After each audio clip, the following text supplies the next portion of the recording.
متحدہ عرب امارات جو خطے میں امریکہ اور اسرائیل کا سب سے مضبوط اتحادی رہا، راج دلارا رہا، پیارا رہا، اب امریکہ سے کچھ تقاضے کر رہا ہے. اور یہ خلیجی ممالک جو ہیں ان کا اگلا سیاسی و معاشی قبلہ کیا چین ہے؟ اور اگر ایسا ہوا تو اس سے امریکہ اور دنیا کی معیشت پر کیا اثر پڑے گا؟ کیا پیٹرو یوان اب نئی حقیقت ہے؟ عسکری طور پر خلیجی ممالک کے پاس کیا آپشنز ہیں؟ سعودی عرب کے بعد قطر پاکستان دفاعی معاہدہ کتنا اہم ہے؟ خلیجی ممالک اپنی افواج کیوں نہیں مضبوط کرتے؟ کیا اسلامک نیٹو کا قیام ممکن ہے؟ ایران کہاں کھڑا ہے؟ ترکی کہاں کھڑا ہے؟ کیا مسلمانوں کو یہ ادراک ہو گیا ہے کہ یہ متحد ہونے کا آخری موقع ہے؟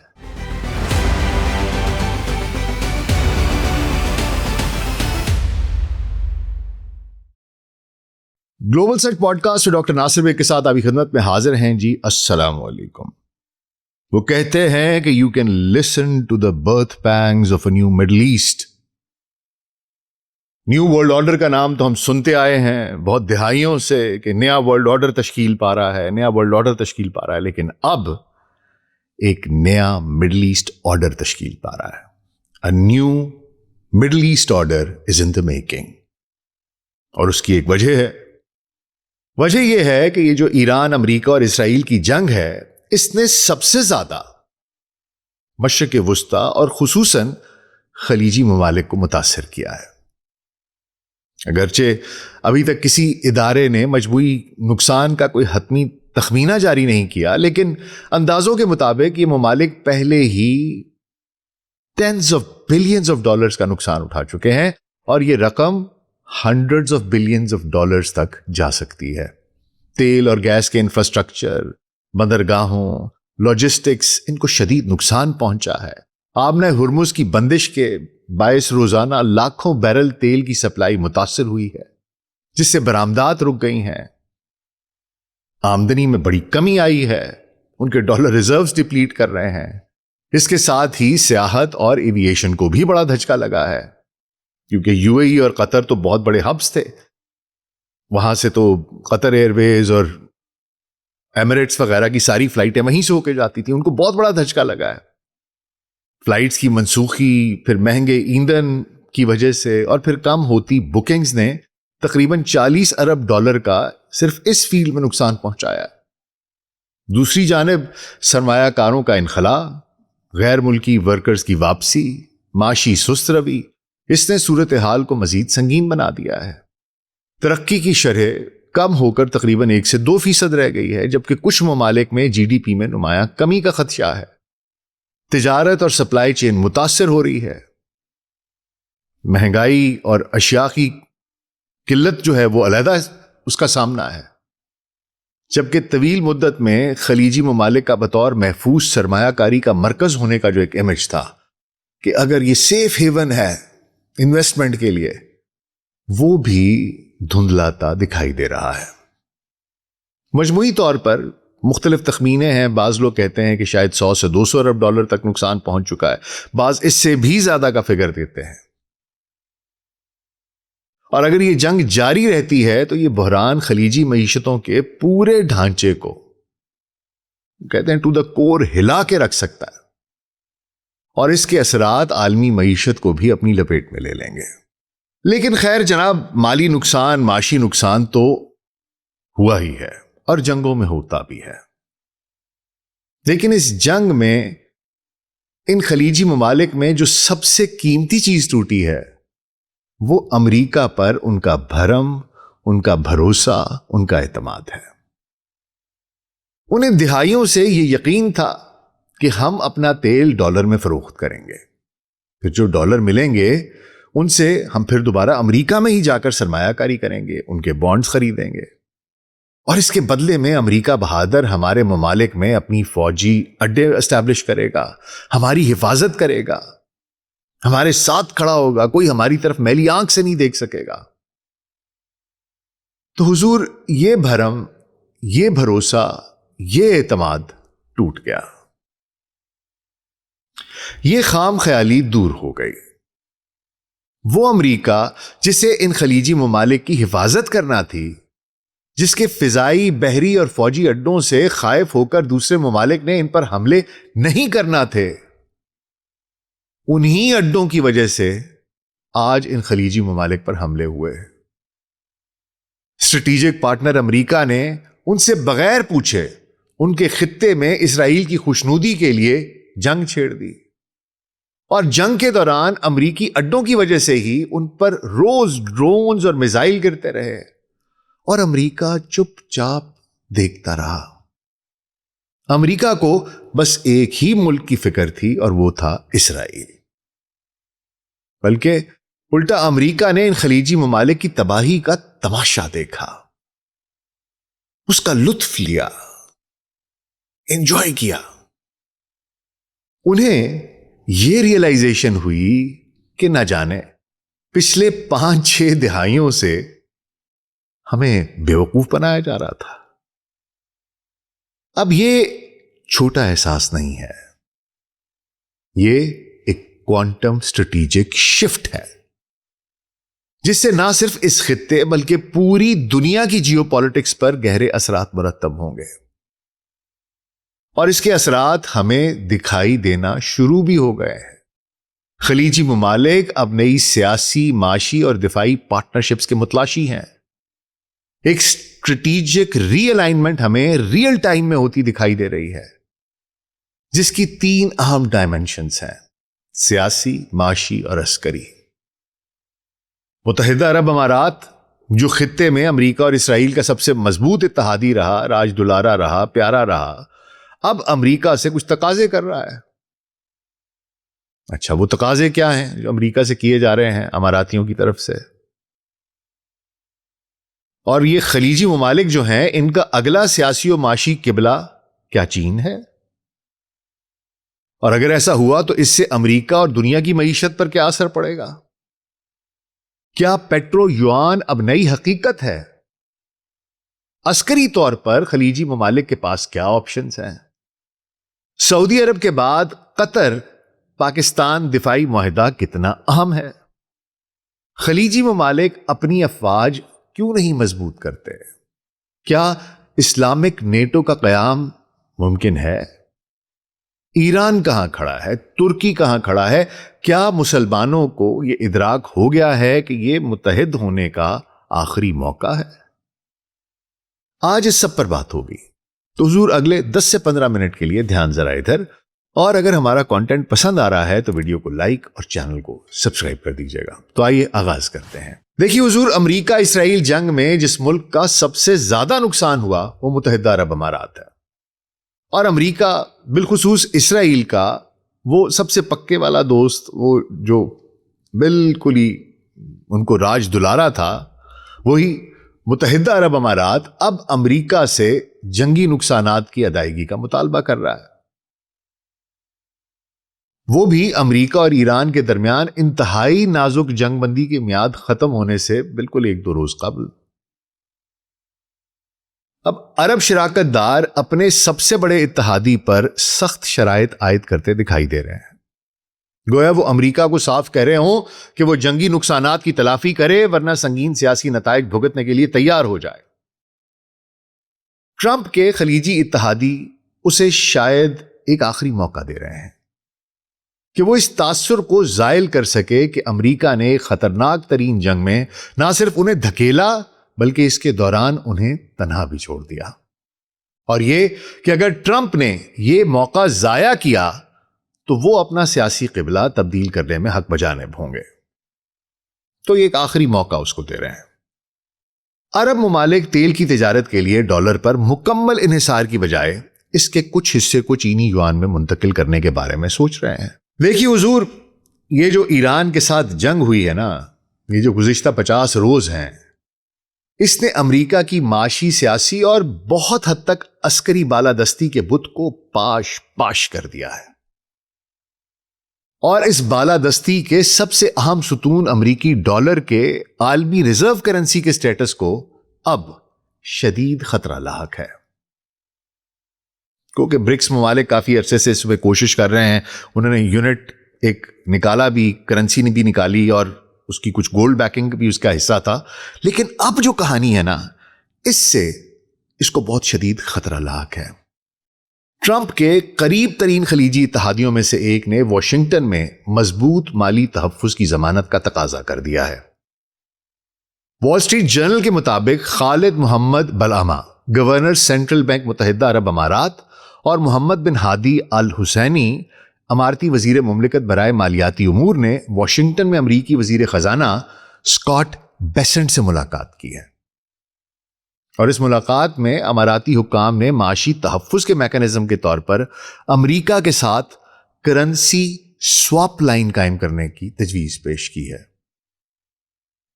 اسے آپ تجویز سے زیادہ ایک الٹیمیٹم کے طور پر دیکھا جا رہا ہے, اور آپ بھی اس کو اسی نظریے میں لیجئے کہ اگر تم یہ نہیں کر سکتے تو پھر ہم اپنا تیل ڈالر کی بجائے یوان میں بیچیں گے. اچھا, اب اس سے پہلے کہ میں آگے بڑھوں, میں چاہتا ہوں کہ آپ کو بتا دوں کہ کرنسی سواپ لائن کیا ہوتی ہے, کیونکہ میں سن رہا تھا بہت سے لوگ اس کا تذکرہ کر رہے تھے, اور وہ جس طریقے سے اسے ایکسپلین کر رہے تھے, مجھے لگا کہ شاید یہ مجھے کم از کم اپنے ناظرین کو سمجھا دینا چاہیے کہ کرنسی سواپ لائن کیا ہوتی ہے. دیکھیے, کرنسی سواپ لائن جو ہے یہ دراصل دو مرکزی بینکوں کے درمیان ایک معاہدہ ہوتا ہے. ایک طرف امریکی فیڈرل ریزرو ہوتا ہے, جبکہ دوسری طرف کسی بھی دوسرے ملک کا مرکزی بینک, جیسے کہ اس صورتحال میں یو اے ای کا سینٹرل بینک ہوگا. اس معاہدے کے تحت دونوں فریق عارضی طور پر اپنی اپنی کرنسیوں کا تبادلہ کرتے ہیں. امریکہ ڈالر فراہم کرتا ہے, جبکہ دوسرا ملک اپنی مقامی کرنسی دیتا ہے. اور صرف یہی نہیں, بلکہ اس میں ایک مقررہ مدت ہوتی ہے, اس کا بھی تعین کر لیا جاتا ہے, جیسے 3 ماہ, 6 ماہ, 8 ماہ, 9 ماہ, اور اس کی حد کا بھی تعین کر لیا جاتا ہے کہ ہم آپ کو 200 بلین, 400 بلین, جتنا بھی ہے, یہ بھی اس کے ساتھ کر دیا جاتا ہے. اور بعد میں جب وہ مدت ختم ہو جاتی ہے تو اس کے بعد یہ عمل ریورس کر دیا جاتا ہے, ڈالر واپس کر دیے جاتے ہیں اور ان کو واپس درہم مل جاتے ہیں. اچھا, اس کی ضرورت کیوں پیش آتی ہے؟ امریکی ڈالر دنیا کی ریزرو کرنسی ہے. دیکھیں, عالمی تجارت, تیل کی خرید و فروخت اور بین الاقوامی قرضوں کی ادائیگی زیادہ تر ڈالرز میں ہوتی ہے. جب کسی ملک میں ڈالر کی کمی پیدا ہوتی ہے تو بینکوں اور کمپنیوں کے لیے مالیاتی نظام چلانا مشکل ہو جاتا ہے. ایسے میں کرنسی سواپ لائن ایک ہنگامی سہارا فراہم کرتی ہے. یو اے ای میں جیسا کہ میں نے آپ کو بتایا ہے کہ ادھر تیل وہ برآمد کر نہیں سک رہے, اس کی وجہ سے جو ڈالر آتے تھے رک گئے ہیں. اس کے علاوہ ان کے پرابلم یہ ہے کہ وہاں سے بہت سے سرمایہ کار اپنا سرمایہ نکال کے لے کے جا رہے ہیں. وہاں پر پراپرٹی جو ہے وہ نیچے گر گئی ہے, 10 سے 15% جو کہانیاں آ رہی ہیں, تو ادھر لوگ وہاں سے ڈالرز نکال رہے ہیں, جس کی وجہ سے, اور نئے ڈالرز آ نہیں رہے کیونکہ تیل نہیں بک رہا, تو وہاں پر ان کو یہ ڈر ہے کہ ہمارا جو ریزرو ہے وہ ڈپلیٹ ہو جائے گا. اور یہ میں آپ کو بتا دوں کہ یو اے ای نے درہم کو ڈالر کے ساتھ پیگ کیا ہوا ہے, یعنی کہ اگر ان کے پاس اتنے ڈالرز, ایک خاص اماؤنٹ کے ڈالرز ہوں گے تو وہ اسی قیمت کے اپنے درہم جاری کر سکیں گے, جو بھی اس کی قیمت ہے مارکیٹ میں. اس لیے ان کے پاس ڈالرز ہونا بہت ضروری ہے. اچھا, یہ کس طریقے سے کام کرتی ہے میں آپ کو ذرا یہ مرحلہ وار سمجھا دیتا ہوں. سب سے پہلے معاہدہ ہوتا ہے جہاں دونوں مرکزی بینک ایک مخصوص حد اور مدت کے لیے سواپ لائن پر اتفاق کر لیتے ہیں کہ جی اتنی مدت ہوگی اور اتنی حد ہے, اس سے زیادہ پیسے نہیں دیں گے اور اس سے زیادہ ٹائم کے لیے نہیں ہوگا. دوسرے مرحلے میں کرنسی کا تبادلہ ہوتا ہے. یو اے ای کا مرکزی بینک اپنی کرنسی یعنی درہم امریکی فیڈرل ریزرو کو دیتا ہے, اور اس کے بدلے جو فیڈ ہے وہ اسے ڈالر فراہم کر دیتا ہے. اچھا, اس وقت ایک ایکسچینج ریٹ طے کیا جاتا ہے جو پورے عمل کے دوران تبدیل نہیں ہوتا. تیسرے مرحلے میں یو اے ای کا مرکزی بینک ان ڈالرز کو اپنے مقامی بینکوں کو فردر آگے قرض دیتا ہے. یہ بینک ان ڈالرز کو استعمال کرتے ہیں تاکہ بین الاقوامی تجارت جاری رکھ سکیں, قرضوں کی ادائیگی کر سکیں اور مالیاتی نظام کو مستحکم رکھ سکیں. چوتھے مرحلے میں سود ادا کیا جاتا ہے. یو اے ای کا مرکزی بینک فیڈرل ریزرو کو سود دیتا ہے, جبکہ وہ اپنے بینکوں سے اس سے زیادہ شرح پر سود وصول کرتا ہے. پانچواں اور آخری مرحلہ واپسی کا ہوتا ہے. مقررہ مدت کے بعد یو اے ای ڈالرز واپس کرتا ہے اور جو فیڈ ہے وہ درہم واپس کر دیتا ہے. اہم بات یہ ہے کہ یہ واپسی اسی ایکسچینج ریٹ پر ہوتی ہے جو ابتدا میں طے ہوا ہوتا ہے. اس طرح کسی بھی کرنسی کے اتار چڑھاؤ کا اس سے اس ٹرانزیکشن پر کوئی خطرہ نہیں ہوتا. اچھا, امریکہ کی جانب سے دی جانے والی جو سواپ لائنز ہیں وہ دو اقسام کی ہوتی ہیں. پہلی مستقل سواپ لائن ہے جو کینیڈا, برطانیہ, یورپ, جاپان اور سوئٹزرلینڈ جیسے قریبی اتحادیوں کے ساتھ موجود ہیں. یہ مستقل ہیں اور ان کی حد بھی بہت زیادہ ہے. دوسری قسم کی عارضی سواپ لائنز ہوتی ہیں جو صرف عالمی مالیاتی بحرانوں کے دوران دی جاتی ہیں. جیسے 2008 کے عالمی مالیاتی بحران کے دوران امریکہ نے تقریباً 14 ممالک کو سواپ لائنز فراہم کی تھی، جن میں جنوبی کوریا، سنگاپور، برازیل، میکسیکو اور دیگر شامل تھے. اس وقت ان سواپ لائنز کا حجم تقریباً $586 ارب تک پہنچ گیا تھا. اسی طرح 2020 میں کورونا جب وبا آئی، اس کے دوران بھی امریکہ نے تقریباً 14 ممالک کو دوبارہ سواپ لائنز فراہم کی تھی، اور ان کی مدت بھی 3 سے 6 ماہ تک تھی، اور ضرورت پڑنے پر انہیں پھر بڑھا بھی دیا جاتا ہے. اس وقت ان کا جو حجم تھا تقریباً 449 ارب تک کا تھا. اچھا، اب یہاں ایک اہم سوال پیدا ہوتا ہے کہ کیا ہر ملک کو یہ سہولت مل سکتی ہے؟ جواب یہ ہے کہ نہیں. امریکہ عام طور پر صرف انہی ممالک کو سواپ لائنز دیتا ہے جو یا تو اس کے قریبی اتحادیوں یا عالمی مالیاتی نظام کے لیے نہایت اہم ہوں. اچھا، اب اگر امریکہ UAE کا یہ مطالبہ تسلیم کر لیتا ہے تو یہ سہولت متحدہ عرب امارات کے مرکزی بینک کو ایکسٹریم پریشر مارکیٹ ٹائمز میں امریکی ڈالر تک رسائی دے سکتی ہے. وال سٹریٹ جرنل کے مطابق متحدہ عرب امارات امریکہ ایران جنگ کی شدت سے ابوظہبی کی معیشت پر پڑنے والے مالی دباؤ سے بچاؤ کے لیے یہ سیکیورٹی حاصل کرنا چاہ رہا ہے. اماراتی حکام نے ابھی تک باقاعدہ طور پر گو کہ سواپ لائن کی درخواست جمع نہیں کرائی، لیکن ان مذاکرات کے دوران انہوں نے امریکہ کو متبادل کرنسیوں کی طرف منتقل ہونے کا اشارہ دے دیا ہے. امریکی ڈالر تک رسائی محدود ہونے کی صورت میں متحدہ عرب امارات اپنے تیل کا کاروبار اور دیگر بڑی لین دین بھی چینی یوان میں کرنے کی شروعات کر سکتا ہے. ایسا ہوا تو یہ پیٹرو ڈالر کی مکمل تباہی کی طرف ایک بہت بڑا قدم ہوگا. دراصل مختلف عرب ریاستوں میں تیل اور گیس کے انفراسٹرکچر کو جنگ کے دوران بڑے پیمانے پر نقصان پہنچا ہے.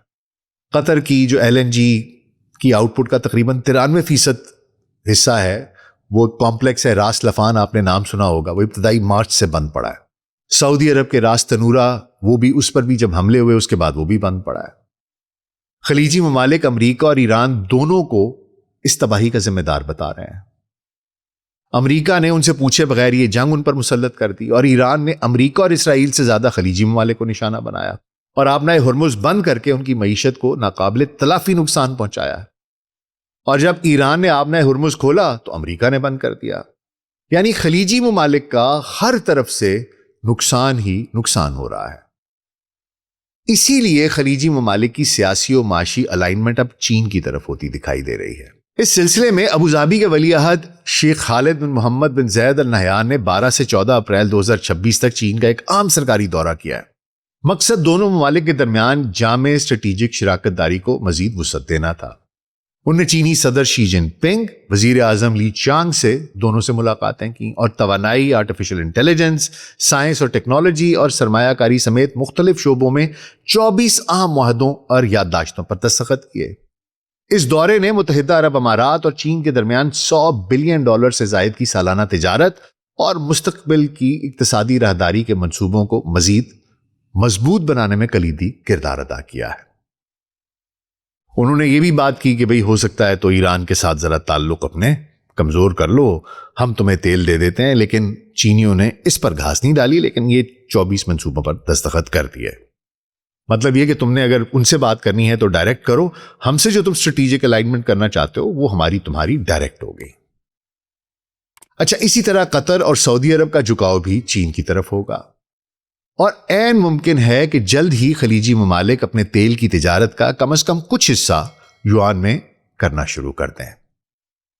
اچھا، اب اسی طرح عرب لیگ کا ایک ہنگامی اجلاس بلایا گیا اور اس میں تمام عرب وزرائے خارجہ نے ایران سے ہرجانے کا مطالبہ کیا ہے کہ جو آپ نے نقصان کیا ہے ہمارے ممالک میں اس کا ہرجانہ ہمیں ادا کیجیے، اور باب المندب کی بندش کی دھمکی کو ناقابل قبول بھی قرار دے دیا ہے.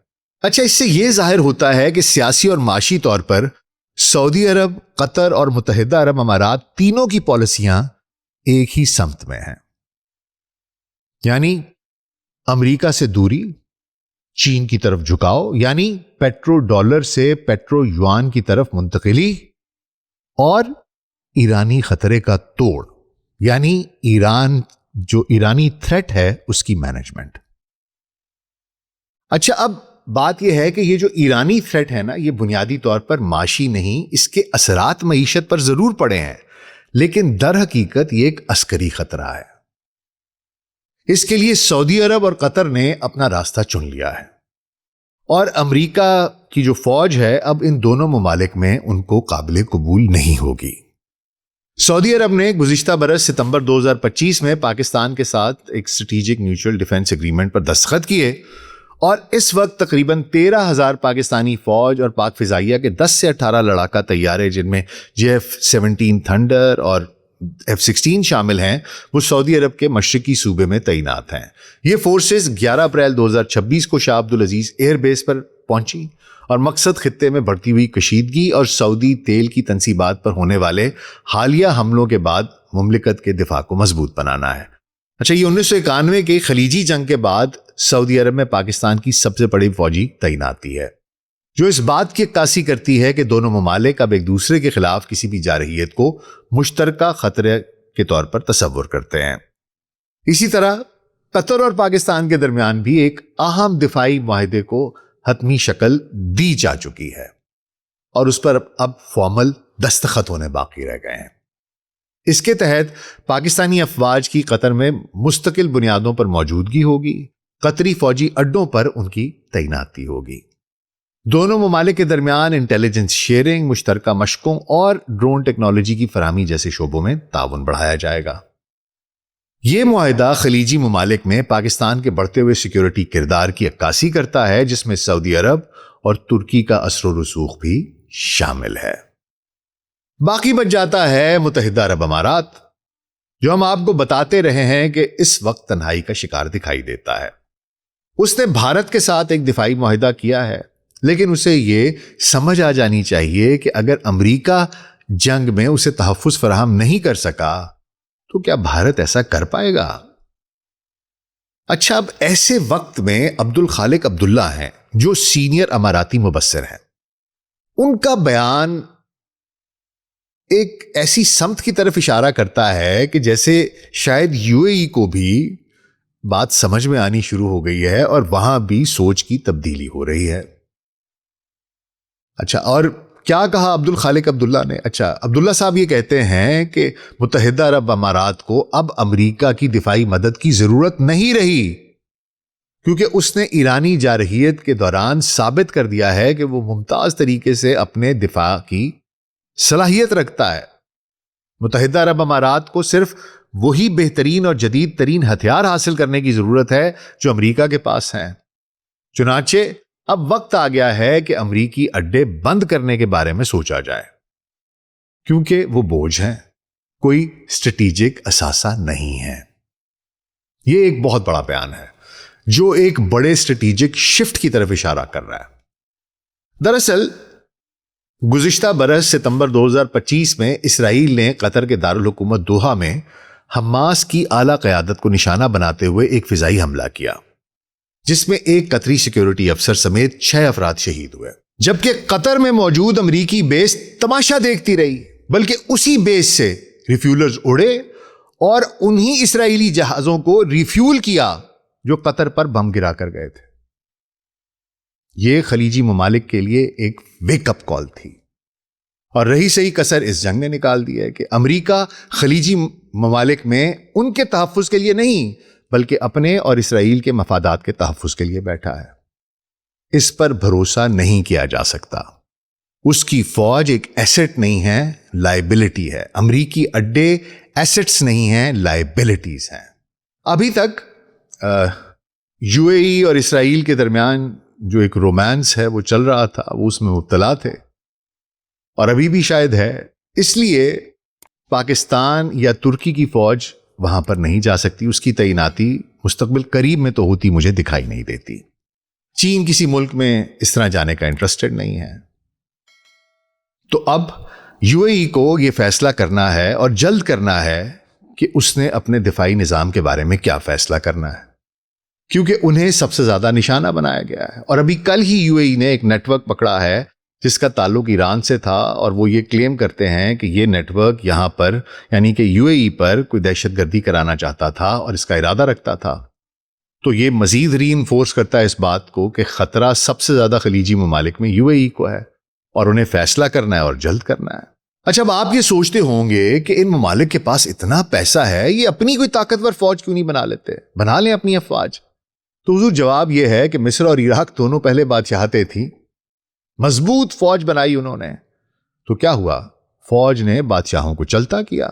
ترکی میں بہت دیر تک فوج ہی برسر اقتدار رہی، پاکستان میں بھی جمہوریت بار بار فوج نے فارغ کر دی۔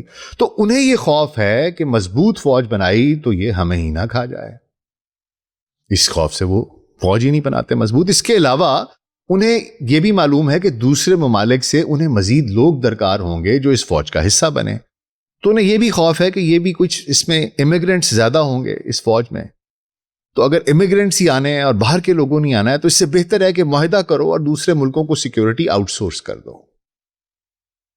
تو اس وجہ سے یہ لوگ خود اپنی مضبوط فوج نہیں بناتے اور یو اے ای بھی نہیں بنائے گا۔ اس لیے یو اے ای کو یہ فیصلہ کرنا ہے کہ اسے کس کے ساتھ کھڑا ہونا ہے۔ لیکن یو اے ای وہ واحد ملک نہیں جسے یہ مشکل فیصلے کرنے ہیں۔ ایران کو بھی بہت اہم، بہت باریک، بہت کرٹیکل فیصلے کرنے ہیں۔ جس طریقے سے اس نے خلیجی ممالک پہ بمباری کی، ادھر ڈرونز بھیجے، ادھر میزائل فائر کیے، وہ سٹیٹسٹکس یہ بتاتے ہیں کہ جناب آپ نے اتنا اسرائیل کو نہیں مارا جتنا آپ نے ہمیں مارا ہے، اور ان کو اس بات کی خفگی ہے۔ پاکستان ایک بہت بڑا فیکٹر ہے، ترکی ایک بہت بڑا فیکٹر ہے، مصر ایک بہت بڑا فیکٹر ہے، جس کی وجہ سے خلیجی ممالک نے ڈائریکٹلی ریٹیلیٹ نہیں کیا اور اس جنگ کا براہ راست حصہ نہیں بنے، لیکن ان کو تکلیف بہت زیادہ ہے۔ تو ایران کو اپنے حصے کی محنت کرنی پڑے گی اور ایک دفعہ خلیجی ممالک کا اعتماد حاصل کرنا پڑے گا، وہ اعتماد بحال کرنا پڑے گا، ایک طویل المدت اسٹریٹجک رابطہ استوار کرنا پڑے گا ہر خلیجی ملک کے ساتھ، اور فرقے اور زبان کی تفریق سے بالا تر ہو کر ایک مسلمان ہو کر اکٹھے ہو کر یہ سارے کا سارا معاملہ ایک بلاک بنانا پڑے گا۔ دیکھیے، مسلمانوں کو یہ سمجھنا ہے کہ اصل ہدف پوری مسلم امہ ہے۔ عراق، افغانستان، شام، یمن، ایران ہو گئے، اب نتنیاہو ترکی کو تڑیاں لگا رہا ہے، سعودی عرب پر الزام لگا رہا ہے، پاکستان کے لیے بھارت کو پمپ کر رہا ہے، اس کو تیار کر رہا ہے، وہ تو ویسے ہی پاگل ہیں، کھڑے ہوئے ہیں۔ یہ نہیں کہ ہم کوئی کم پاگل ہیں، آئیں گے تو دیکھ لیں گے انشاءاللہ جس طرح پہلے دیکھتے رہے ہیں، لیکن آپ کو مائنڈ سیٹ بتا رہا ہوں کہ ایک ایک کر کے وہ جتنے اسلامی ممالک ہیں ان کو پکڑ رہے ہیں اور پکڑ کے ان کو فارغ کر رہے ہیں، ان کو نقصان پہنچا رہے ہیں۔ تو اکیلے اکیلے لڑو گے تو بچے گا کوئی بھی نہیں۔ جس طرح مرغی کے ڈربے میں سے روز کسائی ایک مرغی نکالتا ہے، ذبح کرتا ہے، کچھ دیر کے لیے شور مچاتی ہیں اور وہ ڈبے میں چلی جاتی ہے، تو اس طرح کرتے رہو گے تو بچے گا کوئی بھی نہیں۔ اس لیے شاید مسلم امہ کے پاس متحد ہونے کے علاوہ شاید اور کوئی راستہ نہیں ہے، اور یہ ہمارے پاس آخری موقع ہے۔ اسلامی نیٹو کا قیام ناگزیر ہے، اس میں جتنی دیر کریں گے نقصان اتنا شدید ہوگا، اتنے ممالک کی قربانی اور دینی پڑے گی۔ وقت آ گیا ہے، آپ کو سچائی سامنے دکھائی دے دی ہے، اگر ابھی بھی آپ اپنے آپ کو دھوکے میں رکھنا چاہیں تو یہ آپ کی مرضی ہے، لیکن جیسا کہ میں نے آپ کی خدمت میں عرض کیا کہ یہ آخری موقع ہے، مرضی ہے آپ کی۔ اپنا بہت خیال رکھیے گا، شکریہ۔